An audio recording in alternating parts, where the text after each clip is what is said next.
இவ்வளவு ஆலய வழிபாடு, அந்த ஆலய வழிபாட்டுக்கு அடிப்படையான நாம சங்கீர்த்தனம், நாமம்.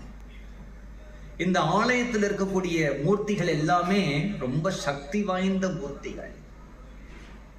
ஒவ்வொரு ஆலயத்துக்குமே ஸ்தல புராணம் உண்டு. நம்முடைய நாடு பிரிட்டிஷுடைய ரூல்ல இருந்தது இல்லையா?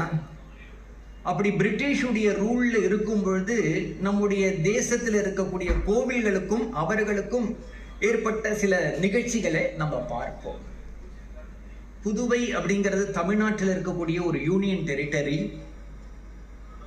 அந்த புதுவை அப்படிங்கிறது நமக்கு ஞாபகம் வந்தாலே முதல்ல ஞாபகம் வரக்கூடியது அரவிந்தருடைய ஒரு ஆசிரமம். அரவிந்தர் பெங்கால்ல தான் பிறந்தார், ஃப்ரீடம் ஃபைட்டர். அப்புறம் அவர் பரம கிருஷ்ண பக்தர். அங்கிருந்து கிளம்பி ஒரு தனிமையான அமைதியான இடத்துல யோகம் பண்ணணும் அப்படின்னு ஆசைப்பட்டு பாண்டிச்சேரிக்கு வந்தார். வந்தவர் தன்னுடைய கடைசி நாள் வரைக்கும் அந்த பாண்டிச்சேரியிலே இருந்தார். நிறைய தெய்வீக காட்சிகளை பார்த்தார். யோகத்தில் ஒரு உன்னதமான ஸ்திதியை அடைந்தார். அப்பேற்பட்ட மகாத்மாவை பார்க்க முடியாது. அந்த அரவிந்தோ பாண்டிச்சேரியில இருந்தார். நமக்கு பாண்டிச்சேரின்னு ஞாபகம் வந்தா இன்னொன்னு வருது, அந்த மணக்குள விநாயகர் அப்படின்னு ஒரு பிள்ளையார். மணல் குல விநாயகர் அப்படின்னா, நமக்கு சீஷோர்ல ஒரு குளம் இருந்ததுன்னா அந்த குளம் எப்படி இருக்கும்னா நிறைய மண்ணு தான் இருக்கும். அப்படி இருந்ததுன்னா அந்த மணல் குல விநாயகர். அந்த மணக்குள விநாயகர் இருந்தார் இல்லையா, அது அந்த தெருக்கு என்ன பேருன்னா நெசவாளர் தெருன்னு பேர். அதுலதான் அந்த பிள்ளையார் இருந்தார். தமிழ்நாடு முழுக்க பிரிட்டிஷ் ரூலிங்ல இருந்தா கூட அந்த ஒரு பிரெஞ்சுடைய ஒரு காலனியா தான் பாண்டிச்சேரி இருந்தது. அப்ப அங்க ஒரு கவர்னர் இருந்தார், ஓர்லயன்னு பேரு.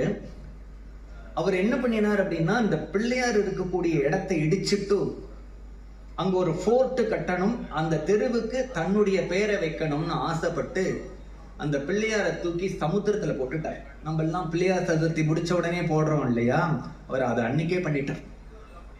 பிள்ளையாரை தூக்கி சமுத்திரத்துல போட்டு அவர் வீட்டுக்கு வந்தா மறுநாள் கார்த்தால அதே இடத்துல திருப்பி அந்த பிள்ளையார் வந்து உட்கார்ந்து இருக்கார். அவரால் நம்பவே முடியல.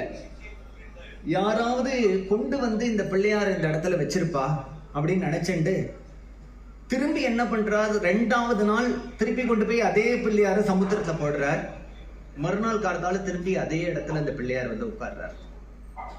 3வது நாள் நிறைய காவலாளிகள்லாம் கூப்பிட்டு இந்த பிள்ளையார நல்ல கல்லுல கட்டி, நல்ல வெயிட்டான ஒரு கல்லு இரும்புல கட்டி படகுல போய் ரொம்ப தூரம் சமுத்திரத்துல போய் போட சொல்லிட்டு வர்றார். மறுநாள் திருப்பி பிள்ளையார் அந்த இடத்துலயே வந்து உட்கார்ந்துட்டார். இப்படி பிள்ளையார் திரும்பி திரும்பி வந்ததுனால திரும்பி அந்த இடத்துலயே அவருக்கு ஒரு கோவில் கட்டி, அப்ப அவருக்கு அந்த பிரெஞ்சு அந்த பீப்புள்லாம் கூட அவரோட டிவோட்டியா இருந்தா. அப்படி எதற்காக சொல்றேன் அப்படின்னா, அந்த கோவில்ல இருக்கக்கூடிய அர்ச்சாவதாரங்கள்லாம் அவ்வளவு சக்தி வாய்ந்ததா இருக்கு. இந்த பிள்ளையார் மேல பாரதியார் பாடியிருக்கார், எனக்கு வேண்டும் வரங்களை இசைப்பேன், கேளாய் கணபதி மனத்திற் சலனம் இல்லாமல், மதியில் இருளே தோன்றாமல், நினைக்கும் பொழுது நின் மௌன நிலை வந்திட நீ செயல் வேண்டும், கணக்கும் செல்வம் 100 வயது இவையும் தர நீ கடவாயே.